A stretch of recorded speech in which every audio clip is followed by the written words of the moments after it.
بسم اللہ الحمد للہ والصلاۃ والسلام علی رسول اللہ وعلی آلہ وصحبہ اجمعین، اما بعد فاعوذ باللہ من الشیطان الرجیم، بسم اللہ الرحمن الرحیم، رب اشرح لی صدری ویسر لی امری واحلل عقدۃ من لسانی یفقہوا قولی۔ السلام علیکم ورحمۃ اللہ وبرکاتہ۔ الحمدللہ جی، آج ہم لوگوں نے 14واں پارہ جو ہے وہ اس کو ہم لوگوں نے اس میں سے کچھ آیات جو ہیں وہ سنی ہیں، خاص طور پہ سورۃ النحل جو ہے اس کی تلاوت ابھی ہم لوگوں نے تراویح میں سنی ہے اور اس کے بعد کنٹینیو بھی ہوگی وہ۔ تو اس میں سب سے پہلے تو جو آیت ہے جس پہ ہم آج غور کریں گے وہ اس کی 90 نمبر پہ آیت ہے سورہ نحل کی، جہاں پہ اللہ رب العزت یہ بات ارشاد فرماتے ہیں کہ ان اللہ یأمر بالعدل والاحسان وایتاء ذی القربى وینہی عن الفحشاء والمنکر والبغی یعظکم لعلکم تذکرون۔ تو اللہ تعالیٰ فرماتے ہیں کہ یقیناً اللہ تعالیٰ جو ہے وہ آپ کو حکم دیتا ہے کچھ چیزوں کا، اور کچھ چیزوں سے اللہ تعالیٰ منع فرماتے ہیں۔ تو جن چیزوں کا اللہ تعالیٰ حکم دے رہے ہیں وہ یہ ہے کہ تم عدل کرو، احسان کرو۔ اب یہ ہر لفظ جو ہے نا، یہ ایک بڑا اپنے اندر پورے معنی رکھتا ہے۔ عدل کرنا یعنی ہر معاملے میں جسٹس کرنا، عدل کرنا، چاہے تمہاری اپنی ذات کے خلاف کیوں نہ ہو، لیکن تمہیں عدل کرنا ہے، اللہ تعالیٰ اس کا حکم دے رہے ہیں۔ اور احسان کرنے کا بھی حکم دے رہے ہیں۔ احسان ہوتا ہے یعنی ایک ہوتا ہے کسی انسان نے آپ کے ساتھ اچھا کیا ہے، آپ اس سے زیادہ اچھا کرتے ہو، یعنی کہ بدلہ نہیں دیتے، کسی نے آپ کو ایک چیز دی آپ نے واپس کر دی، بلکہ اس سے بہت بہتر آپ اس کے ساتھ معاملہ کرتے ہو۔ وَإِيتَاءِ ذِي الْقُرْبَى، اور جو اپنے قریب کے لوگ ہیں خاص طور پہ ان کے اوپر خرچ کیا جائے، یعنی ان کے اوپر اپنے صدقات وغیرہ خرچ کرنا، کیونکہ یہ لوگ وہ ہوتے ہیں جو سب سے زیادہ آپ کے قریبی بھی ہوتے ہیں اور آپ کو ان کے بارے میں پتہ بھی زیادہ ہوتا ہے۔ یعنی ایک بندہ جو آپ سے بہت دور ہے، جس کو آپ جانتے نہیں، اور آپ کہتے ہو جی اس کو میں جا کے کچھ پیسے دے آتا ہوں، اب اس کی پوری آپ کو انویسٹیگیشن کرنی پڑے گی وہ بندہ ٹھیک بھی ہے نہیں بھی ہے، خاص طور پہ آج کل کے حالات میں جہاں پہ بیگنگ مافیا جو ہے وہ آپ کے سامنے ہے، اور پورے یہاں پہ جو ہے نا وہ ایک گینگز ہیں جو ان کے آپریٹ کر رہے ہیں، تو بڑا مشکل ہو جاتا ہے یہ پتہ لگانا کہ بھئی کوئی بندہ جس کو ہم سڑک پہ دے رہے ہیں یہ مستحق ہے بھی یا نہیں ہے۔ تو اس لیے اللہ تعالیٰ شروع کروا رہے ہیں کہ ذی القربیٰ، جو تمہارے قریبی ہیں ان کے ساتھ شروع کرو، کیونکہ ان کے بارے میں تم زیادہ بہتر جانتے ہو، اور جو تمہارے دل میں کوئی ان کے لیے بغض، کینہ یا دشمنی ہے نا، وہ نکال دو۔ تم نے خرچ کرنا ہے اللہ کے لیے، اس لیے نہیں کہ اس کے ساتھ میری دشمنی ہے اور دوستی ہے، تمہارا قریبی ہے ٹھیک ہے، تمہارے ساتھ تعلق خراب بھی ہے، پھر بھی خرچ کرو اس کے اوپر، کیونکہ تمہیں پتہ ہے کہ وہ زیادہ ڈیزرونگ ہے اس چیز کا۔ تو اس لیے کیا کہ سب سے پہلے اپنے قریبی لوگوں کے، اور ہر بندہ اگر اپنے گرد و نواح میں شروع کر دے تو الحمدللہ یہ بھوک و افلاس کے مسئلے ختم ہونا شروع ہو جائیں۔ اور پھر کہا وَيَنْهَىٰ عَنِ الْفَحْشَاءِ وَالْمُنْكَرِ وَالْبَغْيِ، اور اللہ تعالیٰ تمہیں منع فرماتا ہے کہ تم الفحشاء یعنی جس چیز کا تعلق فحاشی کے ساتھ ہے اس سے دور ہو جاؤ، جو بھی فحش کام ہے، فحش گفتگو ہے، اس سے تم اپنے آپ کو دور کرو، اور المنکر جو بھی نیگیٹو کام ہے، برائی والے کام ہیں ان سے بھی اپنے آپ کو دور کرو، جو بھی گناہ والے کام ہیں ان سے بھی اپنے آپ کو دور کرو، اور بغی یعنی کہ کسی کے اوپر ظلم کرنا، کسی کے اوپر زیادتی کرنا، حد سے تجاوز کر جانا، بغاوت کر دینا، یعنی اس قسم کا جو رویہ ہے نا انسان کا، اس سے جو ہے وہ بھی تم بچو۔ اور اس لیے کہ اللہ تعالیٰ تمہیں اس کے بارے میں نصیحت کرتا ہے، شاید کہ تم اس نصیحت پر کچھ کان دھر لو، کچھ عقل کر لو۔ اب یہ میں سمجھتا ہوں کہ اللہ تعالیٰ نے ایک بڑی جامع آیت ہے قرآن مجید کی، جہاں پہ جو بھی خیر کی چیزیں ہیں اس کی طرف اللہ تعالیٰ حکم دے رہے ہیں، اور جو بھی برائی کے کام ہیں اس سے اللہ تعالیٰ منع فرما رہے ہیں۔ اب یہاں پر ایک چیز سمجھنے والی ہے کہ ایک اصول ہے جو میں آپ کے سامنے مینشن کر رہا ہوں، اور یہ اچھا ہے کہ آپ کو یہ اصول پتہ لگ جائے تو آپ کے لیے کام بڑا آسان ہو جائے گا، دنیا کے معاملات میں بھی اور دین کے معاملات میں بھی۔ اچھا، اب یہ اصول ایک سمجھ لیں، وہی اصول یہ ہے کہ دنیا کے معاملات میں جن چیزوں کا تعلق دنیا کے ساتھ ہے، سب کچھ اللہ رب العزت نے حلال کیا ہوا ہے۔ دنیا کے معاملات میں سب چیزیں حلال ہیں سوائے ان کے جو حرام کی گئی ہیں۔ اب دنیا کے معاملات میں اس کا کیا مطلب ہوا؟ یعنی دنیا کے اعتبار سے سب چیزیں حلال ہیں۔ مثال کے طور پہ آپ کہتے ہو جی کیا میں آم کھا سکتا ہوں؟ تو جواب ہے کھا سکتے ہیں۔ اب یہ کوئی نص نہیں ڈھونڈنی پڑے گی کسی قرآن مجید میں کہاں لکھا ہے کہ اے ایمان والو آم کھایا کرو، یا کوئی نبی کریم صلی اللہ علیہ وسلم کی حدیث ہو کہ جہاں پہ آپ نے آم کھائے ہوں۔ نبی کریم صلی اللہ علیہ وسلم نے موسٹ پرابلی کبھی زندگی میں آم نہیں کھائے، کیونکہ یہ مکہ اور مدینہ کی ڈائٹ ہی نہیں ہے وہاں پہ۔ اچھا، اسی طرح سے موسٹ لائکلی چاول بھی آپ صلی اللہ علیہ وسلم نے کبھی نہیں کھائے۔ تو اب بندہ یہ کہ نہیں، چونکہ حضرت صلی اللہ علیہ وسلم نے کبھی چاول نہیں کھائے اس لیے مسلمانوں کا چاول کھانا بھی کیا ہے؟ حرام ہے۔ یہ غلط بات ہے، کیونکہ دنیا کے معاملے میں سب کچھ حلال ہے۔ برگر کھا سکتے ہیں جی، بالکل کھا سکتے ہیں۔ کون سا برگر نہیں کھا سکتے جس میں کیا ملا ہو؟ کوئی حرام ہو، کوئی پورک ہو۔ فار ایگزامپل آپ امریکہ گئے ہوئے ہیں، انگلینڈ گئے ہوئے ہیں، وہاں پہ آپ کو وہ کوئی برگر لا کے دیتے ہیں جس کے اندر بیکن ہے، اور یا اس کے اندر کوئی ہیم وغیرہ چیز ڈلی ہوئی ہے، تو وہ آپ کہتے ہو جی سوری یہ مجھے منع ہے۔ تو ویسے یہاں پاکستان میں آپ کھا لیں نو پرابلم، سوائے اس کے کہ آپ لاہور میں کھا رہے ہیں اور وہ آپ کو غلطی سے گدھا کھلا دیں تو اور بات ہے. تو اس کیس میں اچھا گدھا بھی حرام کیوں ہے؟ ویسے آپ کو پتہ ہے چوپاہے جو ہیں وہ حلال ہیں، بکری کھائی جا سکتی ہے، گائے کھائی جا سکتی ہے، تو گدھا کیوں نہیں کھایا جا سکتا؟ کیونکہ اس کے اوپر ڈائریکٹ حدیث موجود ہے کہ نبی کریم صلی اللہ علیہ وسلم نے گدھے کا گوشت کھانے سے منع کیا ہے. البتہ جو جنگلی گدھا ہے وہ کھایا جا سکتا ہے. جنگلی گدھے سے مراد یہ جو پروبیبلی کوئی کسی قسم کا جو ہے نا وائلڈ قسم کا جو ہوتا ہے اس اسپیشیز میں جو آتا ہے وہ اس کی پرمیسیبلٹی ہے، لیکن یہ جو عام ڈومیسٹیکیٹڈ ڈونکی ہے اس کا گوشت الاؤڈ نہیں ہے. اچھا اسی طرح سے پھر آپ یہ کہتے ہیں کہ جی کیا میں گاڑی چلا سکتا ہوں؟ اب بندہ کہ نہیں جی گاڑی چلانا منع ہے کیونکہ ہمارے پاس کوئی دلیل ہی نہیں ہے قرآن و حدیث میں کہ نبی کریم صلی اللہ علیہ وسلم نے یا صحابہ نے کبھی کوئی گاڑی چلائی ہو. تو اس لیے دنیا کے معاملوں میں نا دلیل وہ نہیں دیں گے، دلیل وہ دے گا جو حرام کہہ رہا ہے. اس کو بتانا پڑے گا کہ کہاں منع کیا گیا ہے، وہ بتائے گا آپ کو کہ دیکھو فلاں آیت میں فلاں حدیث میں اس طرح کی چیز کو منع کیا گیا ہے. اچھا اسی طرح سے کوئی انسان جو ہے وہ یہ کہتا ہے کہ فار ایگزامپل کوئی نیا مارکیٹ میں کوئی ڈرگ آ جاتا ہے، ٹھیک ہے، مثال کے طور پہ اگر آپ جو ایگزسٹنگ ڈرگز ہیں جس میں ہیروئن ہے، کوکین ہے، تو وہ ہمیں پتہ ہے کہ حرام ہے. اچھا کیوں حرام ہے؟ اچھا یہ بھی ہے تو معاملہ دنیا کا ہی ہے نا کہ آپ ایکس وائی زیڈ کھانے تو آپ کھا سکتے ہیں، لیکن پھر یہ جو ہے نا کوکین اور ہیروئن کیوں حرام ہوئی ہے؟ اس لیے کیونکہ اس میں علماء کچھ دلائل نکالتے ہیں، اخذ کرتے ہیں نتیجہ. فار ایگزامپل وہ یہ دیکھتے ہیں کہ اللہ تعالیٰ نے، اب دیکھو آج کوکین ہے یا لیٹ سپوز ہیروئن ہے یا کوئی اور ڈرگ ہے، آئس ہے، کل کو کوئی نیا ڈرگ آ جاتا ہے اس کا نام ہے لیٹ سپوز مکی ماؤس، ایک نیا ڈرگ آیا اس کا نام مکی ماؤس ہے. اب بندہ یہ پوچھے کہ بھائی یہ شیخ حضرت مولانا صاحب یہ بتائیے مکی ماؤس حلال ہے یا حرام ہے؟ اور آپ میرے سے بھی نیا یہ لیکچر سن کے گئے تھے تو آپ نے کہا کہ نہیں، چونکہ نہ تو قرآن مجید میں نہ حدیث مبارکہ میں مکی ماؤس کے بارے میں کچھ بھی حرام ہونے کی دلیل نہیں ہے. تو کہیں گے اس طرح سے بیٹا کام نہیں چلتا. وہ یہ دیکھا جاتا ہے کہ مکی ماؤس میں دراصل ہے کیا. فار ایگزامپل شراب حرام ہے، تو شراب کیوں حرام ہے؟ سوال یہ نا کہ اس کی علت کیا ہے. شراب ویسے تو مشروب سارے ہی حلال ہیں، آپ نے روح افزا پیے، جام شیری پیے، آپ پانی پیے، آپ جوس پیے، no problem, orange juice, apple juice, mango juice, دودھ پیے، چائے، لسی، سب حلال ہے، کوئی مسئلہ نہیں. لیکن اگر آپ نے کہا شراب حرام ہے تو کیوں؟ ایک تو ویسے اللہ تعالیٰ نے قرآن میں کہہ دیا، لیکن اس کی وجہ کیا ہے؟ علت یہ ہے کہ یہ ایک نشاور چیز ہے. یعنی ہمارے مقاصد شریعت کے اندر جان، مال، عزت، آبرو، نفس کا حفاظت جو ہے وہ مقاصد شریعت میں سے ہے. تو یہ کیا کرتی ہے؟ آپ کے دماغ کو آؤٹ کر دیتی ہے، اور ایک اس کے اندر ایڈکشن بھی ہے، ایک نشہ بھی ہے. تو اب شراب کیوں حرام ہے؟ اس لیے حرام نہیں ہے کہ وہ لکوڈ ہے. اگر آپ کہتے ہیں کہ جی شراب کو اس لیے حرام کیا کہ لکوڈ ہے ہنس سارے لکوڈ حرام ہے، یہ دلیل نہیں ہو سکتی، کیونکہ لکوڈ تو پانی بھی ہے، لکوڈ تو ہنی بھی ہے، لکوڈ تو دودھ بھی ہے، اور یہ ساری چیزیں پرمیسیبل ہیں. اچھا دوسری طرف ہم کہتے ہیں چنی شراب اس لیے حرام کی گئی ہے کیونکہ وہ سرخ رنگ کی ہوتی ہے. تو سرخ رنگ کا تو اللہ معاف کرے پھر تو ہم سارے پھنس جائیں گے، ادھر سے روح افزا بھی ہے، جام شیری بھی ہے، پھر کیا کریں گے افطاری میں؟ تو سرخ رنگ کی چیز جو ہے وہ اس لیے وہ حرام نہیں ہے کہ وہ سرخ ہے، وجہ کچھ اور ہے. تو پھر آپ کہیں گے کہ شاید وہ اس لیے حرام ہے کہ اس میں سے ایک خاص قسم کی بو آتی ہے، یہ وجہ ہے. تو بو تو اللہ رحم فرمائے لسی سے بھی آ جاتی ہے کچھ لوگوں کو، لیکن لسی تو بڑی زبردست چیز ہے، تو اس لیے بھی وہ حرام نہیں ہے کہ اس میں سے ایک خاص قسم کی اسمیل آتی ہے. تو وجہ کیا ہے کہ یہ آپ کو انٹاکسیکیٹ کرتی ہے، یہ آپ کو نشے کی کیفیت میں ڈال دیتی ہے. تو وہ کہتے ہیں کہ شراب کے حرام ہونے کی وجہ یہ ہے کہ وہ آپ کو نشے کی حالت میں جاتی ہے، آپ کے سینسز کو کلاؤڈ کر دیتی ہے. بالکل اسی طرح سے وہ کہتے ہیں جی مکی ماؤس جو ڈرگ آپ بتا رہے ہو وہ کرتا کیا ہے انسان کے ساتھ؟ تو کہتے ہیں جی اس سے انسان کی بایو کیمسٹری اندر سے چینج ہوتی ہے، اس کی اسٹیٹ آلٹر ہوتی ہے، اس کا دماغ ایسے ہوتا ہے. تو کہ دیر فور اٹ از حرام بیکاز جو بھی نشاور چیزیں وہ حرام ہے. اب کل کو دیکھیں کوئی 50 قسم کے نئے ڈرگز آ جائیں تو اس کی ہمیں ہر چیز کی دلیل نہیں ڈھونڈنی پڑے گی، ہم یہ دیکھیں گے کہ وہ چیز کرتی کیا ہے، اس کا افیکٹ کیا ہے آپ کے اوپر. تو اس بیس کے اوپر علماء جو ہے وہ تھرو کنسنسس، تھرو جو ہے وہ انالوجی کے بیس کے اوپر کچھ چیزوں تک پہنچ جاتے ہیں. لیکن بہرحال آئی ہوپ کہ آپ کو دنیا کے معاملے میں اصول سمجھ میں آ گیا ہوگا کہ تمام چیزیں آپ کر سکتے ہیں. آپ نے کسی قسم کے بھی لباس پہننا ہے، کوئی قسم کا آپ نے چیز اختیار کرنی ہے، کوئی آپ نے ٹیکنالوجی یوز کرنی ہے، آپ بالکل کر سکتے ہیں، سوائے اس کے کہ جو چیزیں جو قواعد و ضوابط ہمارے دین نے ہمیں دی ہیں کہ لباس پہنو لیکن اس طرح کا لباس نہیں پہننا. یعنی اگر آپ یہاں پہ پینٹ شرٹ بھی پہن لیتے ہیں یا سندھی لباس پہنتے ہیں یا بلوچی پہن لیتے ہیں یا کوئی اور پہنتے ہیں، پہن سکتے ہیں.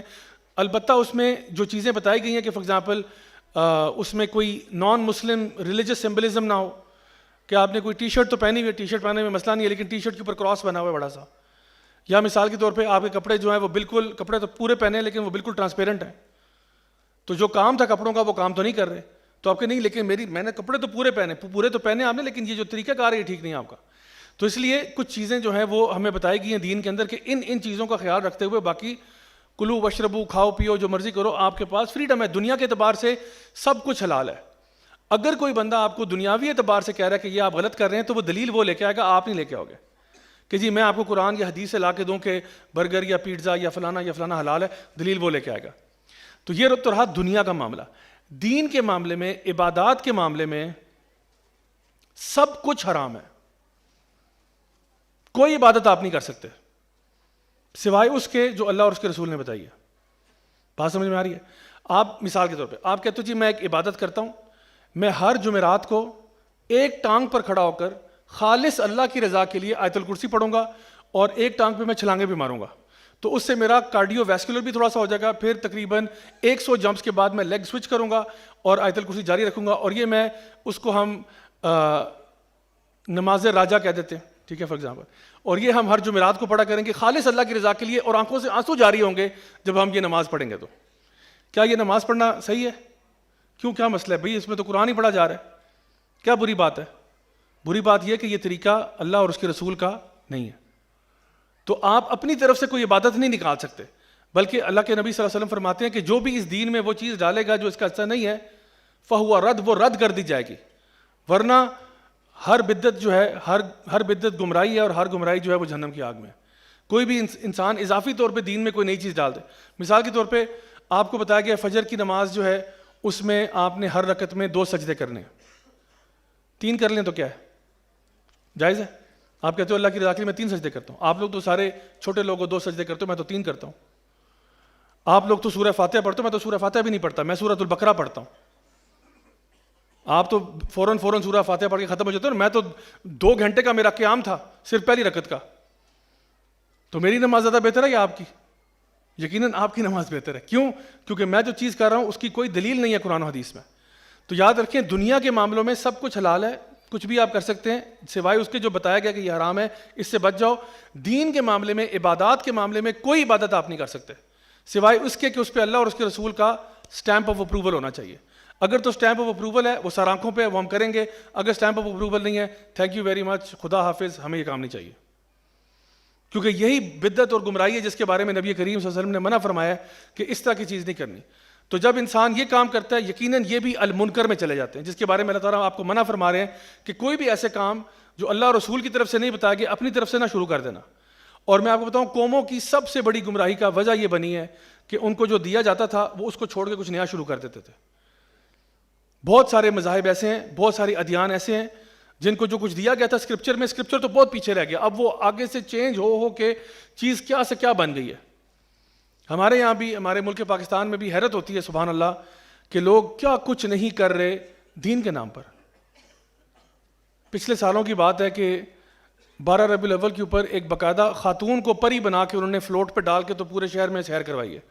کیوں کہ یہ جو ہے نا نبی کی برتھ ڈے ہو رہی ہے تو ہم ایک پری لے کے آئے. پری کون ہے؟ پتہ نہیں کون سی وہ خاتون تھی جس کو وائٹ انہوں نے وہ فراک پہنا کے تو جو ہے نا لے کے جا رہے ہیں. انا للہ و انا الیہ راجعون. آپ سوچیں اگر نبی کریم صلی اللہ علیہ وسلم یہاں پہ آ جائیں تو وہ کیا ان کا ری ایکشن ہوگا کہ ایک تو وہ کام کر رہے ہو جس کا میں نے حکم نہیں دیا تھا، اوپر سے جو اس کے اندر ہو رہا ہوتا ہے اللہ معاف کرے انتہا درجے کی یعنی ذلت اور رسوائی کی بات ہے کہ کیا نبی کا طریقہ تھا اور کہاں سے کہاں ہم پہنچ گئے. اسی طرح سے ڈھیروں اور آپ کو چیزیں ملیں گی جو ہم لوگوں نے بنا لی ہوئی ہیں اپنی طرف سے، جن کا کوئی وجود آپ کو نہیں ملے گا. نہ کبھی اللہ نے حکم دیا بلکہ اللہ نے منع فرمایا ہوگا ان پرٹیکولر کاموں سے. نہ اللہ کے رسول نے کبھی کیا، نہ صحابہ نے کبھی کیا، لیکن ہم سمجھتے ہیں کہ نہیں، ہمیں زیادہ سمجھ میں آ گئی ہے کہ دین کیا ہوتا ہے. ہمیں زیادہ سمجھ میں آ گئی ہے کہ اللہ تعالیٰ کے جو ہے نا وہ کام پسندیدہ کام کون سے والے ہیں. تو کوئی بھی چیز اپنے طرف سے دین میں ہم بنا کے نہیں ڈال سکتے. دنیا کے اعتبار سے جو آپ نے کرنا ہے کریں سوائے اس کے جو آپ کو منع کیا گیا ہے اس سے دور ہو جائے. تو یہ ہمارا دین ہے، بڑا سمپل ہے، بڑا اسٹریٹ فارورڈ ہے. اچھا اب یہ ایک سوال اکثر پیدا ہوتا ہے کہ جی اب ہم تو یہ چاہتے ہیں کہ ہم یہ حلال اور حرام کی تمیز رکھتے ہوئے زندگی میں سے نکل جائیں، اور ایک کامن کویسچن جو آتا ہے وہ یہ ہے کہ جی مجھے بتائیں کم از کم مجھے کیا کرنا چاہیے کہ میں دین میں پاس ہو جاؤں. یعنی ویسے تو پہلی بات ہے ایسا سوال ہم نے کبھی دنیا کے معاملے میں نہیں پوچھا کہ مجھے کیا کرنا چاہیے کم از کم کہ میں زندہ رہ جاؤں. تو میں کہوں گا کہ بس ٹھیک ہے، آپ کے اگر سر کے اوپر ایک چھت ہے اور صبح شام کے آپ کو کھانا مل رہا ہے تو آپ سیٹ ہیں، آپ کو اس کے علاوہ محنت کرنے کی ضرورت نہیں ہے، تو آپ زندگی میں سروائیو کر جائیں گے اگر آپ کے اوپر. لیکن ہر بندہ چاہتا ہے دنیا میں نہیں صرف چھت نہیں چاہتا، میں تو کرائے کا مکان چاہتا ہوں، نہیں میں اپنا مکان چاہتا ہوں. نہیں میں اپنا مکان بھی چاہتا ہوں اور اس میں گارڈن بھی چاہتا ہوں, بلکہ ایکسکیوز می فرنٹ گارڈن بھی اور بیک گارڈن بھی چاہتا ہوں, لیکن بلکہ یہ کہ بیسمنٹ میں سوئمنگ پول بھی دے دیں. اور گاڑی جو یعنی انسان رکتا تو نہیں ہے, انسان دنیا کے معاملات میں نہیں کہتا بس میں دو وقت کی روٹی نصیب ہو جائے, سر پہ چھت آ جائے, چاہے چاروں دیواریں بھی نہ ہوں تو میں الحمدللہ بالکل سیٹ ہوں. لیکن سبحان اللہ دین کے معاملے میں ہم کہتے ہیں کہ مجھے بتائیں کم از کم مجھے کیا کرنا چاہیے, کم از کم میں کیا کروں کہ میں پار ہو جاؤں, میں پاس ہو جاؤں. تو وہ اللہ تعالیٰ نے آپ کے اس تھاٹ پروسیس کو پریمپٹیولی جانچتے ہوئے اس کا جواب پہلے سے دے دیا قرآن مجید میں, اور وہ جواب آپ کو سب سے یعنی ون آف دا اسمالسٹ سورہز ان دا قرآن سورۃ العصر میں مل جاتا ہے.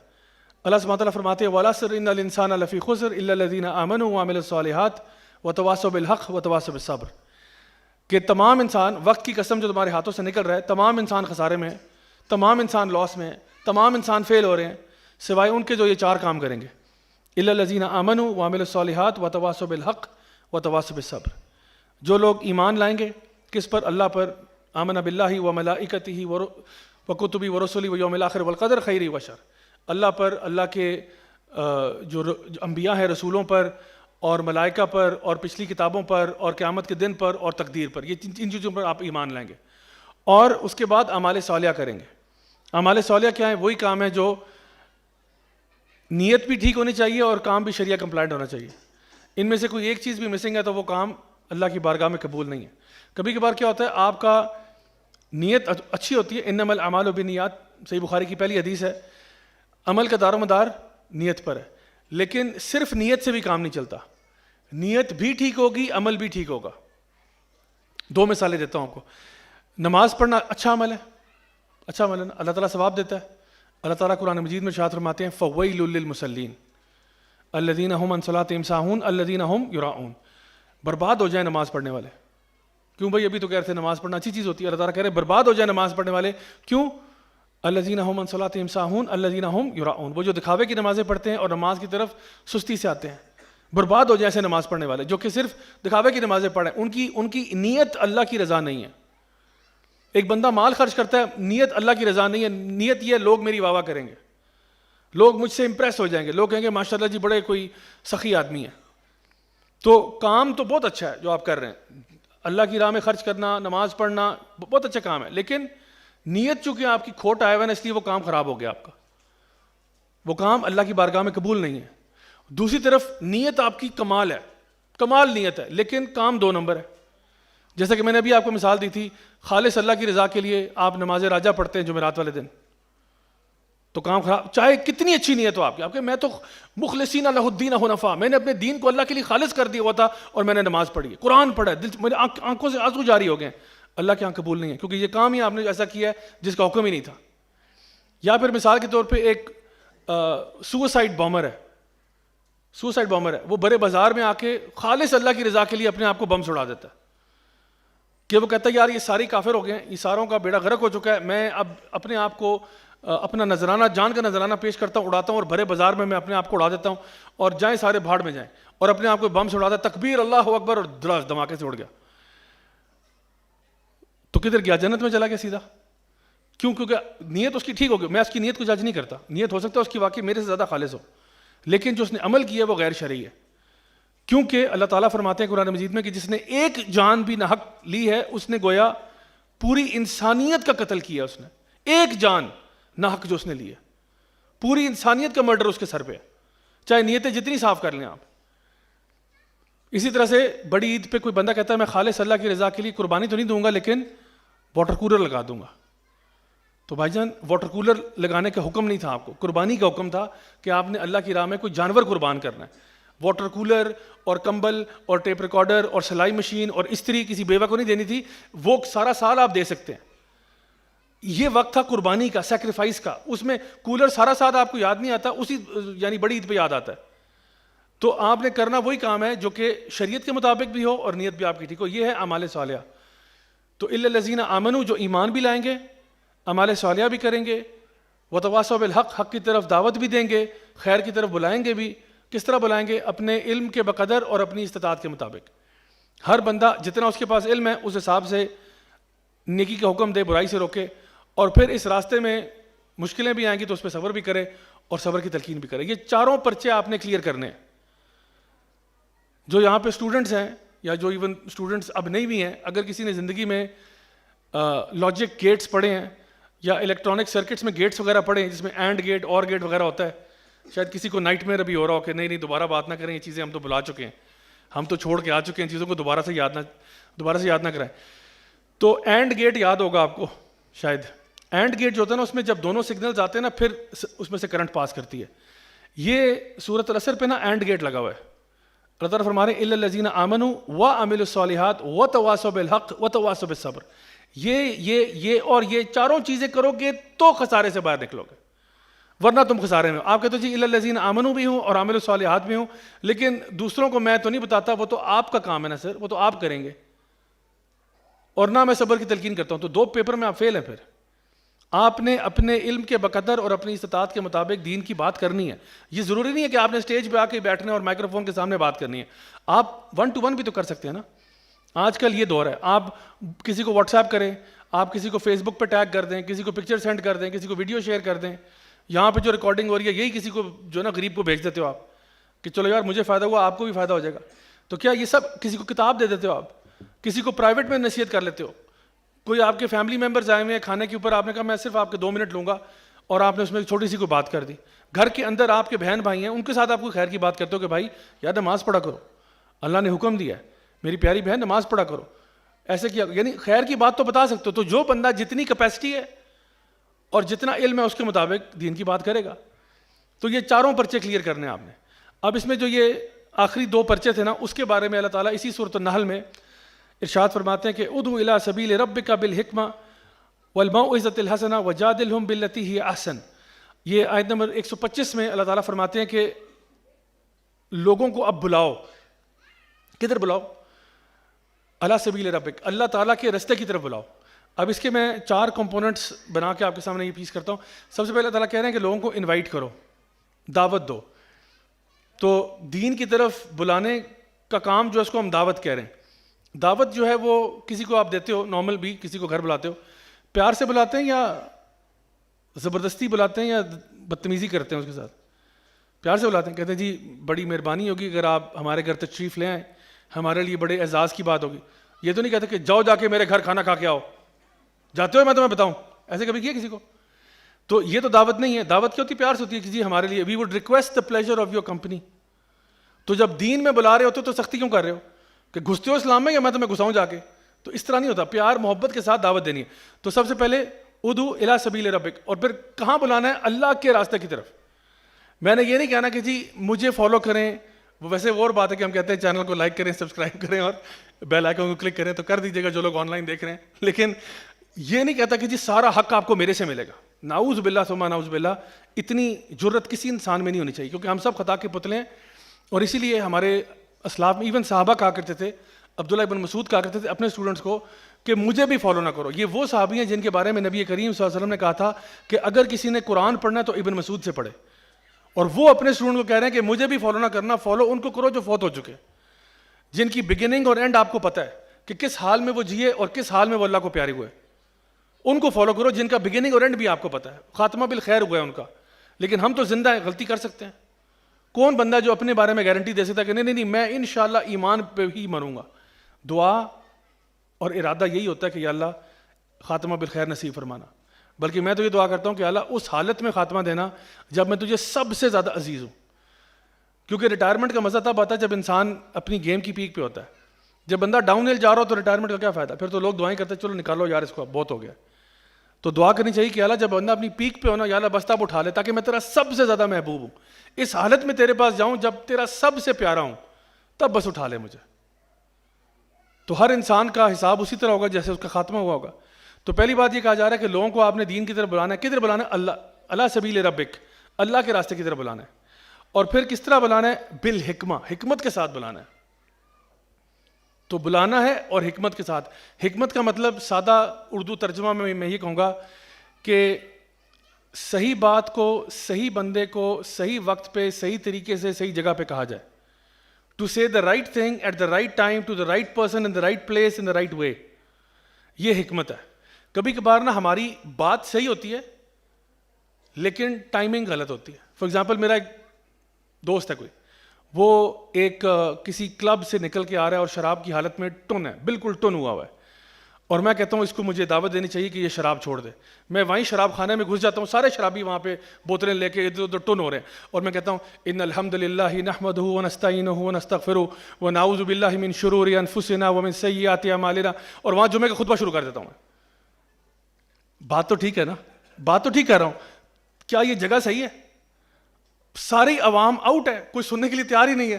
اور دوسری بات یہ، ابھی جب نشے کی حالت میں وہ تو میری بات رجسٹر ہی نہیں ہو رہی ان کو، اور میں وہاں پہ جمعے کا پراپر واز دے کے اور سارے دلائل دے کے میں آ جاتا ہوں. بالکل حکمت سے خالی بات کی ہے میں نے. کبھی کبھار یہ ہوتا ہے آپ کی بات بھی ٹھیک ہوتی ہے، جگہ بھی ٹھیک ہوتی ہے، طریقہ غلط ہوتا ہے. بات آپ کی بالکل ٹھیک ہے، جگہ بھی ٹھیک ہے، جس طریقے سے آپ نے بات کی بالکل غلط کی ہے. مثال کے طور پہ آپ کسی بندے کی اصلاح کر رہے تھے، بڑے مجمع میں آپ اصلاح کر دیتے ہیں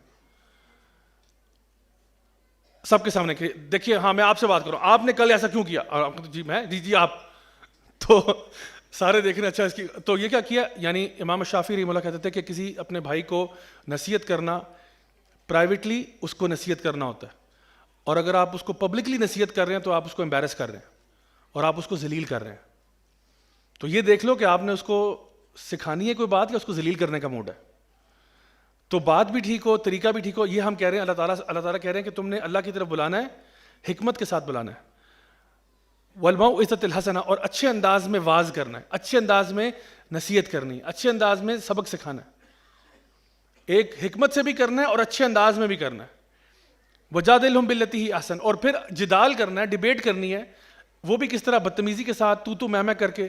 جس طرح آج کل نا یہ رمضان میں بھی اللہ معاف کرے ٹی وی چینلوں کو نا سمجھ نہیں آتی بات، کلک بیٹس بنا کے، یعنی فلاں کی لڑائی فلاں سے، فلاں کی لڑائی، اٹس آل اباؤٹ ریٹنگس. ایک ٹی وی چینل ہے، میں نام نہیں لوں گا، پچھلے لٹرلی 3-4 دن سے نان سٹاپ مجھے فونیں آ رہی ہیں. میں کچھ ٹی وی چینل پہ جاتا ہوں جہاں پہ تمیز سے آرام سے کوئی ٹاپک ہوتا ہے، اس پہ بات ہوتی ہے، کیونکہ میں بحث مباحثے کے چکروں میں نہیں ہوں. بحث مباحثہ کرنا ہے رمضان کے باہر، میں آپ کے ساتھ خوب بحثیں کر لوں گا انشاءاللہ. تو مجھے کہتے ہیں آپ کو ہم نے بلانا ہے، اور مجھے بتا رہے ہیں میرے اپوزٹ کون لوگ ہوں گے. سارے وہ لوگ ہیں جن سے میرا صحیح ٹکراؤ ہے، یعنی کہ آئیڈیالوجیکلی جن سے میرا ٹکراؤ ہے.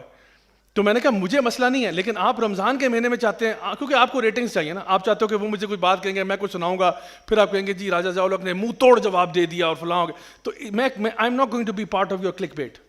آئی am sorry, I am not going to be part of this تماشا جو آپ میرے ایکسپینس پہ لگانا چاہتے ہیں. اس طرح نہیں ہوگا، کیونکہ آپ کو چاہیے یہ کہ اس وقت تھوڑا سا دینی ماحول بنا ہوا ہے، تو چلو اس دینی ماحول میں نا تھوڑا سا تڑکا لگا دیں، تھوڑا سا ادھر لڑائی اس کی کرا دیں، اس کی لڑائی اسے کرا دیں، کسی سیاستدان کو ڈال دیں، کسی فلاں کو ڈال دیں، جان بوجھ کے کنٹروورشل سوال پوچھیں جس پہ علماء میں اختلاف بھی ہو سکتا ہے، یا کوئی ایسا سوال ہو جس پہ آپ کو پتہ ہے کہ میں وہ کہوں گا جو اگلے بندے کو بالکل پسند نہیں آئے گی بات، یا وہ کوئی ایسی بات کرے گا جس کو میں ٹالریٹ نہیں کروں گا، اور پھر وہاں پہ جھگڑا ہو جائے گا. تو میں کہتا ہوں اگر آپ نے یہ کرنا ہی، اور اگر واقعی میں آپ کی نیت یہ ہے کہ اگلے کی اصلاح ہو، تو پھر مجھے اس کے ساتھ 1 to 1 کر دیں، پرائیویٹلی کر دیں. میں اس کو افطاری کراتا ہوں، میں اس کو کھانا کھلاتا ہوں. لیکن یہ طریقہ نہیں ہے کہ پبلکلی میں جا کے اس کو ویسے کروں اور میں کہوں جی میں اپنے بارے میں ایگو کو بوسٹ کروں کہ یار مجھے بڑا فیل گڈ ہو رہا ہے کہ میں نے اس کو ایک شٹ اپ کال دے دیا. ایسے نہیں ہے، this is not how it is. وجادلہم باللتی ہی احسن، احسن انداز میں ان کے ساتھ ڈیبیٹ کرو. اور وہ کب ہے؟ ڈیبیٹ آخر میں ہے.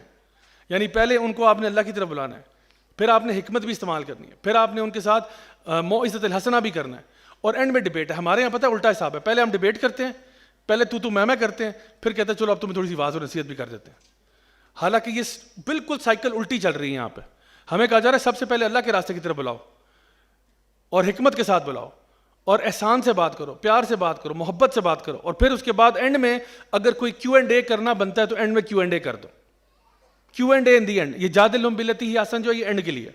لیکن یہاں پہ کیا ہوتا ہے؟ اسٹارٹ یہاں سے ہوتا ہے کہ سب سے ہاٹ ٹاپک کے اوپر، کیونکہ جتنے بھی میڈیا چینلز ہیں نا ان کو چاہیے ریٹنگز، اور ریٹنگز جو ہے نا وہ صرف یہ کہنا کہ جی اللہ کی عبادت کرو، اپنی جو ہے نا توحید پہ آ جاؤ، اللہ کے رسول صلی اللہ علیہ وسلم کو اپنا رول ماڈل بناؤ. اس پہ کلک بیٹس نہیں آتے، اس کے اوپر آپ کو وہ ویوز شاید نہ ملیں جو اس پہ ملیں گے کہ فلاں کی فلاں سے جھگڑا ہو گیا اور اس کی جو ہے نا اس نے اس کو ایک ایسا جواب دیا کہ اس کو دنگ کر دیا. تو یہ لوگ دیکھ لیں گے. تو یہاں پہ اللہ تعالیٰ بتا رہے ہیں کہ آپ نے کس طرح سے جو دعوت کا میکینزم ہے یہ آپ نے کس طرح سے کرنا ہے. آخر میں صرف یہ کہوں گا کہ سورہ کا نام اس وقت نحل ہے، شہد کی مکھی سے اس کا نام دیا گیا ہے. اور شہد کی مکھی جو ہے اس کی جو لائف سائیکل ہے وہ ہمارے لیے ایک خود بہت بڑی مثال ہے. اللہ سبحانہ وتعالیٰ فرماتے ہیں کہ ہم نے شہد کی مکھی کو بھی نا وحی کیا ہے. اچھا شہد کی مکھی ویسے تو بڑی انٹیلیجنٹ ہوتی ہے, اس کو ویکٹر کیلکولس بھی آتی ہوتی ہے, یہ میں سچ بات بتا رہا ہوں آپ کو. ویکٹر کیلکولس آپ لوگوں نے بڑی مشکلوں سے شاید پڑھا ہو میتھمیٹکس میں, لیکن ہنی بی جو ہے اس کو یہ اللہ کی طرف سے ملا ہوا ہے, کیونکہ وہ اپنے جب نیسٹ میں جاتی ہے نا تو وہ ایک ڈانس کرتی ہے. اس کو آپ گھر پہ جا کے گوگل کر سکتے ہیں, ابھی کوئی پلیز اٹیمپٹ نہ کرے, گھر پہ جا کے گوگل کر سکتے ہیں, dance of the honey bee. Honey bee اپنے نیسٹ میں جاتی ہے, ایک ڈانس کرتی ہے جس میں وہ بتاتی ہے کہ فوڈ سورس کتنے ڈسٹینس پہ ہے, 2 کلومیٹر کے فاصلے پر ہے اور اس ڈائریکشن پہ ہے, اور اس کا میگنیٹیوڈ کتنا ہے, یعنی بہت زیادہ پھول ہیں یا کم ہیں یا میڈیم ہے, وہ سارا بتاتی ہے اپنے ڈانس کے ذریعے. یعنی ویکٹر بتاتی ہے, یہاں سے وہاں تک سیدھا راستہ 2.5 کلومیٹر کے فاصلے پہ بڑی میگنیٹیوڈ فوڈ سورس ہے. یہ ساری کیلکولیشن ہنی بی کو آتی ہے. لیکن یہ وجہ نہیں کہ جو میں آج بتانا چاہ رہا ہوں کہ ہنی بی اسپیشل ہے. ہنی بی اپنی پوری زندگی میں جتنی اس کو اللہ نے زندگی دی ہے, ایک تو یہ کہ بڑی مصروف ہوتی ہے نا, کہتے ہیں as busy as a bee. Honey bee اپنی پوری زندگی میں صبح شام دن رات محنت کرتی ہے. کیا کرتی ہے؟ چھتے سے نکلتی ہے, ایک پھول پہ جاتی ہے, دوسرے پہ جاتی ہے, رس چوستی ہے, واپس آ کے اپنے چھتے میں ڈالتی ہے, پھر جاتی ہے, پھر یہ سارا دن یہ کرتی ہے, پوری زندگی یہ کرتی ہے, نان سٹاپ یہ کرتی ہے. تو اس ساری محنت کے بعد وہ کتنے لیٹر یا ٹن یا من شہد بناتی ہے ایک ہنی بی, ایک ایوریج عام سادہ سی ہنی بی, کوئی سپر ہنی بی کی بات نہیں کر رہا, ایک عام ایوریج ہنی بی کتنا شہد بناتی ہے؟ ذرا سوچئے. اگر آپ سوچ رہے ہیں 1 ٹن یا 50 لیٹر یا 100 لیٹر, تو یہ درست جواب نہیں ہے. ایک ہنی بی اپنی پوری زندگی میں ایک چمچ ہوتا ہے نا چائے کا چمچ, اس کا 12واں حصہ بناتی ہے. ایک چائے کا چمچ لیں, اس کے 12 حصے کریں, تو جو 12واں حصہ ہے نا اتنا شاید اپنی پوری زندگی میں بناتی ہے. اچھا اب یہ جو 12واں حصہ یعنی یہ قطرہ ہوتا ہے شہد کا, لٹرلی یہ قطرہ بناتی ہے. ساری محنت کھپ کھپ کے بیچاری اڑ اڑ کے ایک سے دوسری جگہ بس اتنا سے ہی بناتی ہے. تو یہ اللہ کا شکر ہے, اللہ کا بڑا کرم ہے کہ شہد کی مکھی جو ہے وہ پاکستانی نہیں ہوتی, کیونکہ اگر وہ پاکستانی ہوتی تو وہ صبح اٹھتی اور وہ کہتی کہ میں نہ ہوتا تو کیا ہوتا, میں آج کام پہ نہ بھی جاؤں تو کون سی قیامت آ جائے گی, آج کیا میں پوری زندگی کام پہ نہ جاؤں تو کیا ہو جائے گا. کیونکہ دیکھیں اتنا شہد, اس سے زیادہ شہد بلکہ آپ تو ویسے ضائع کر دیتے ہیں. جب آپ شہد کی بوٹل کہیں سے لے کے آتے ہیں تو نکالتے ہیں نا ہنی, تو اینڈ میں کتنا رہ جاتا ہے, وہ جو اینڈ پہ رہ جاتے ہیں وہ بڑا اریٹیٹنگ ہوتا ہے, وہ نکلتا ہی نہیں ہے باہر. پھر کچھ جو بہت کفایت شار قسم کی امیاں ہوتی ہیں وہ اس میں پانی ڈال دیتی ہیں, پھر اس کو لاتے کہتے ہیں بیٹا یہ لو پیو, ٹھیک ہے. تو وہ جو شہد ہوتا ہے عام طور پہ, جو بہت کفایت شار تو اتنے لوگ کوئی بھی نہیں ہوتا, تو عام طور پہ کیا ہوتا ہے وہ ضائع ہو جاتا ہے. یعنی 4-5 مکھیوں کی زندگی کی جمع پونجی 10 بن میں ڈال دیا آپ نے. 4-5 مکھیوں کا زندگی کا خون پسینہ آپ نے ایسے ہی بس یہ 10 بن میں ڈال دیا. یعنی آپ کو کوئی تکلیف نہیں ہوئی اور ان کی زندگیاں تباہ ہو رہی ہیں کہ بھائی یہ تو میرا سارا جمع سیدھے 10 بن میں. اور یہ ملٹیپل اسکیل پہ جب لوگ کرتے ہیں تو دیکھیں کتنے مکھیوں کا کھانا ضائع ہوتا ہے جو انہوں نے زندگی میں بنایا. تو اب یہ شہد کی مکھی اگر صبح اٹھتی ہے اور وہ کہتی ہے کہ جی میں آج کام پہ نہ بھی جاؤں تو کیا ہوگا, بلکہ آج کیا کل پرسوں ترسوں 1 مہینہ پوری زندگی بھی نہ جاؤں تو کیا ہو جائے گا, تو وہ صبح اٹھتی ہے, پاکستانی ہے نا, تو اپنے باس کو, اپنے سپروائزر کو نا ای میل لکھتی ہے کہ dear sir, I regret to inform you that I will not be able to come to work today because I am suffering from fever, یا my nani has passed away, so on and so. کوئی کہانی ڈال دیتی ہے, اور وہ باس کو بھی پتا ہے کہ کون سا کچھ نے 3 ماہ کے, ٹھیک ہے ایکسیپٹڈ, کوئی مسئلہ نہیں, تو بیٹا ساری عمر ہی نہ تو کوئی مسئلہ نہیں. تو آپ امیجن کریں اگر ساری شہد کی مکھیاں پاکستانی ہو جائیں تو کیا ہوگا. اگر ساری شہد کی مکھیاں ایسی ہو جائیں کہ یار ہمارے کہنے سے کیا ہوتا ہے, تو ایک تو آپ یہ کہیں گے کہ اگر ساری شہد کی مکھیوں کا یہ رویہ ہو جائے تو پھر شہد نہیں بنے گا. لیکن آپ کو پتہ ہے اصل مسئلہ کیا ہوگا, اگر ساری شہد کی مکھیاں یہ کرنا شروع کر دیں تو ہم لوگ مر جائیں گے. کیونکہ شہد کی مکھی جو ہے نا, کام تو اس کا اتنا سا ہے, لیکن وہ ہمارے پورے ایکو سسٹم کے لیے بہت امپورٹنٹ ہے. کیونکہ وہ جب پھولوں پہ جاتی ہے نا تو وہ پالینیشن کے پروسیس کو فیسیلیٹیٹ کرتی ہے, اور اگر وہ یہ نہ کرے تو آپ کو پتہ ہے سارے جو ہربز ہیں اور ویجیٹیبلز ہیں اور جتنی بھی آپ کی سبزیاں وغیرہ یہ سب ختم ہو جائیں. یہ ختم ہو جائیں تو ہمارے پاس کھانے کے لیے کچھ نہیں رہے گا, ہم مر جائیں گے, اور جو جانور ان کو کھاتے ہیں وہ بھی مر جائیں گے. تو پھر کیا رہے گا, کچھ بھی نہیں رہے گا. یعنی آپ سوچیں چیز وہ اتنی سی ہے, لیکن اس کا جو امپیکٹ ہے نا اس ایکو سسٹم میں وہ بہت ہیوج ہے. تو جب یہاں پہ دین کی دعوت کی بات ہوتی ہے, اللہ کی طرف بلانے کی بات ہوتی ہے, تو شہد کی مکھی کی مثال نا ذہن میں رکھا کریں کہ شہد کی مکھی کام تو اتنا سا کرتی ہے, آپ کو شاید کبھی لگے کہ بھئی میں ایک بندہ کیا کر لوں گا، میں ایک بندہ اگر خیر کی بات بتاؤں گا. ابھی لوگ نا مایوسی کا شکار ہے، یہ ہمارے ملک میں ایسا ہو رہا ہے، دیکھو جی امت مسلمہ میں کیا ہو رہا ہے، دیکھو جی یہ فلاں ہو رہا ہے. ٹھیک ہے، مسئلے مسائل اپنے ہیں. میرے ایک بندے سے کیا ہوگا؟ میں ایک بندہ اگر بتا بھی دوں کسی کو خیر کی بات تو کیا ہوگا؟ سوچیں اگر سارے لوگ یہ سوچیں تو کیا ہوگا؟ پھر دین کی بات رہے گی؟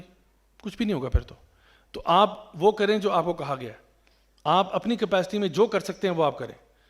کوئی انسان یہ نہ سوچے کہ جی میں نے ابھی پوری دنیا کو بدلنا ہے اور میں نے جو ہے نا پورے کانٹیننٹ کو بدلنا ہے. یہ آپ اپنے آپ کو بدلنا شروع کریں. یا ایھا الذین آمنوا قوا انفسکم واہلیکم نارا، اے ایمان والو اپنے آپ کو اور اپنے گھر والوں کو تو آگ سے بچاؤ. اللہ تمہیں اس سے زیادہ کی بھی توفیق دے دے گا. تو یہ مت دیکھو کہ تمہارا کام کتنا چھوٹا ہے، یہ دیکھو کس کام کے ساتھ جڑے ہوئے ہو، کس کام کے ساتھ منسلک ہو. آخر میں صرف یہ میں آپ سے کہوں گا کہ 3 قسم کے لوگ ہوتے ہیں ڈفرینٹ مائنڈ سیٹس والے. ایک بندہ ہے، تینوں مزدور ہیں، تینوں سیمنٹ بجری اٹھاتے ہیں، لیکن تینوں کا مائنڈ سیٹ ڈفرینٹ ہے. ایک بندے سے آپ نے پوچھا تم کیا کرتے ہو؟ اس نے کہا جی میں تو مزدور ہوں جی، سیمنٹ بجری اٹھاتا ہوں. میں تو مزدور ہوں، سیمنٹ بجری اٹھاتا ہوں. اس نے اپنے آپ کو اس طرح سے آئیڈینٹیفائی کیا. ایک اور بندہ اس سے آپ نے پوچھا، وہ بھی مزدوری ہے، کہ تم کیا کرتے ہو؟ وہ کہتا ہے جی میں 1000 روپیہ دیہڑی پہ کام کرتا ہوں. اب اس نے کیا کیا؟ اپنے آپ کو یہ نہیں بتایا ٹاسک کیا ہے، اس نے یہ کہا کہ میری پرائس یہ ہے، 1000 روپے دیہڑی، سیمنٹ اٹھا لو، بجری اٹھا لو، لنٹر سریا جو بھی ہے، 1000 روپے دیہڑی ہے میری. اس نے اپنے آپ کو ایک ویلیو کے ساتھ اٹیچ کر دیا. ایک بندے نے کہا میں جی مجبور ہوں، میں تو جو ہے نا ادنا سا ایک جو ہے نا مزدور ہوں، تو بس یہی کام ہے جی، بس زندگی حالات دیکھیں نا جی ایسے ہی. ایک نے کہا تھوڑا سا اوپر بہتر بتایا کہ جی میں 1000 روپے دیہڑی پہ کام کرتا ہوں. تیسرا جو ہے وہ کہتا ہے وہ بھی مزدوری ہے، کہتا ہے جی میں اس وقت پاکستان میں جو سب سے بڑا ہاسپٹل بن رہا ہے اس پروجیکٹ میں ایک ٹیم ممبر ہوں. بریکٹ میں لکھا ہوا ہے بائی دا وے میں مزدور ہوں. It's the way you look at things. ٹھیک ہے، وہ کہہ رہا ہے میں جی جو پاکستان میں سب سے بڑا ہاسپٹل بن رہا ہے اس کا میں بھی ٹیم ممبر ہوں. چاہے میں کرسیاں لگاتا ہوں وہاں پہ، چاہے میں مزدوری کرتا ہوں کچھ میں، لیکن میں اس پروجیکٹ کے ساتھ منسلک ہوں. ہم لوگ بینگ مسلمز، ہم اس اسلامک پروجیکٹ کے ساتھ منسلک ہیں. ہم کہتے ہیں دین کا غلبہ آئے گا، یہ ہمارا عقیدہ ہے. یہ دین تمام ادیان پر غالب آ کر رہے گا، چاہے جتنا بھی کافروں کو برا لگے، یہ غالب آ کے رہے گا. ہمارا اس میں کیا رول ہوگا؟ اصل سوال یہ ہے. اگر آپ یہ کہتے ہیں کہ جی میں اس گرینڈ مشن کے اندر ایک چھوٹا سا ادنا سا معمولی سا نالائق سا نکما سا ایک کارکن ہوں، الحمدللہ اس سے بڑے آنر کی کیا بات ہوگی کہ میں اتنی بڑے مشن کے ساتھ جڑا ہوا ہوں. تو کل کو جب یہ وننگ ٹیم لائن کراس کرے گی نا، تو تم جو نا شہیدوں میں میرا نام بھی ہوگا، غازیوں میں میرا نام بھی ہوگا کہ جی الحمدللہ میں بھی اس مشن کا حصہ تھا. اور امید یہ کہ اللہ تعالیٰ ہمیں بھی تھوڑا سا نواز دے گا اس بیسس پر کہ ہم اس بڑے مشن کے ساتھ جڑے ہوئے تھے. تو my dear brothers and sisters, یہاں پہ ضرور آج سوچیے گا اپنے بارے میں، اپنے رول کے بارے میں، کہ صرف ہم یہاں پہ دنیا میں روٹیاں توڑنے کے لیے نہیں آئے. ہمارا جو مشن ہے نا وہ اس سے بہت بڑا ہے. تو جس رول میں، جس کیپیسٹی میں بھی آپ دین کی مدد کر سکتے ہیں، دینی خدمت کر سکتے ہیں، آگے بڑھیں اور یہ کام ضرور کریں. یہ صرف کوئی میری اپنی یا یوتھ کلب کی کوئی ذاتی رسپانسبلٹی نہیں ہے جو ہم لوگ کر رہے ہیں، یہ ہر بندے کو کرنا چاہیے. ایک مسلمان بذات خود ہر بندہ ہی دین کا مبلغ ہوتا ہے، ہر بندہ ہی دین کا داعی ہوتا ہے. اپنی کیپیسٹی کے مطابق، اپنی استطاعت کے مطابق ہر بندہ کام کرتا ہے، چاہے جس طرح بھی اس کے لیے آسانی ہو.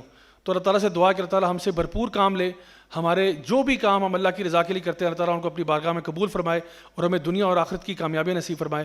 بارک اللہ فیکم، والسلام علیکم ورحمۃ اللہ وبرکاتہ.